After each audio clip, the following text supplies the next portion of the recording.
France Info. France Info. Le livre noir de Renault à la une de la pratique de l'auto aujourd'hui. Jean-Rémy Macquia a rencontré son auteur. Benjamin Cuc, bonjour. Bonjour. Vous retracez la longue histoire de Renault et les ratages dont elle a été jalonnée, mais il n'y a évidemment pas que des ratages, sinon Renault n'existerait plus depuis belle lurette. Sur la période récente, en gros, disons l'ère Carlos Ghosn, vous avez un diagnostic tout à fait sévère. Vous affirmez que Renault cumule les erreurs, les échecs. La situation pour vous est vraiment grave. Elle est extrêmement préoccupante dans le sens où en 2005, Renault fabriquait 2,5 millions de voitures et aujourd'hui, elle en fabrique 1,6 million hors Dacia. Une gamme qui n'en est plus une, les voitures n'ont plus d'identité. Avant, on savait ce que c'était qu'une Renault, aujourd'hui, on cherche l'identité Renault. Vous soulignez aussi un des aspects de l'échec de la période récente, c'est Dacia. Dacia en soi, c'est une réussite, mais une réussite qui, dites-vous, coûte à Renault, puisque 9 ans après sa création, le total des ventes Renault plus Dacia est strictement égal aux ventes de Renault seul, avant la création de Dacia. Oui, c'est vraiment Brutus qui a tué César. Moi, je crains le jour où Dacia va passer carrément devant Renault. Ce qui arrive actuellement, Renault a vendu plus de Sandero que de Clio 4. Vous dites que c'est plutôt Renault qui périclite, et c'est ça le problème. Bah oui, c'est ça. C'est quand même Renault qui est la tête de pont du groupe Renault-Nissan. Mais Renault devait produire 3,3 millions de voitures à l'horizon 2010. On en est à même pas 2,5 millions. Les résultats ne sont pas encourageants. Les bénéfices de Renault l'année dernière sont dus à des remontées de bénéfices de Nissan parce que Renault est propriétaire à 45% de Nissan, à la gamme Dacia et à la vente des actions Renault Truck à Volvo.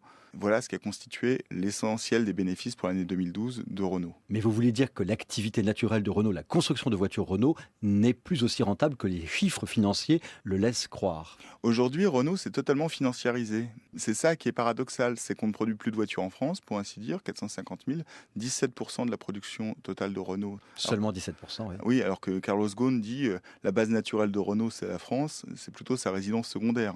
Carlos Ghosn a favorisé Nissan, favorisé Dacia. Le reste des ventes de Renault en soi ne génère quasiment plus de bénéfices dans le groupe Renault.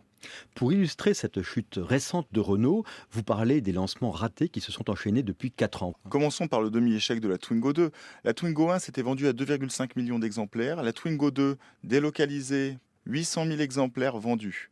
La Laguna 3, très importante pour M. Ghosn, très importante. Il en avait fait son fer de lance en termes de reconquête des marchés et de reconquête de la qualité chez Renault. Exactement, il la présentait comme une rivale sérieuse des BMW et des Audi.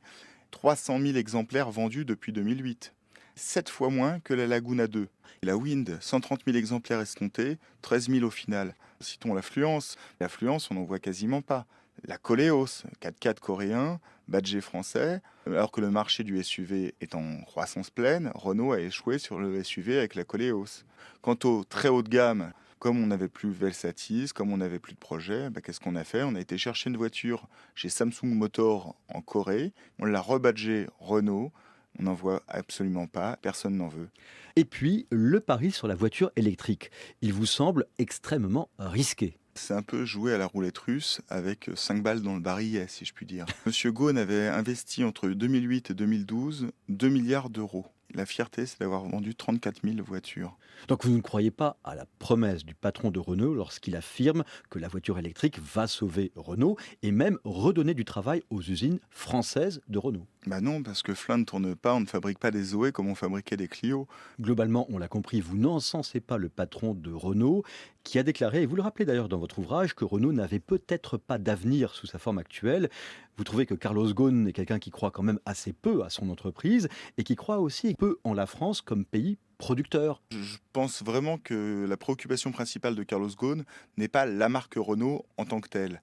Carlos Ghosn veut fabriquer des voitures, pas forcément en France et pas forcément sous le nom marque Renault. Je suis extrêmement inquiet, oui.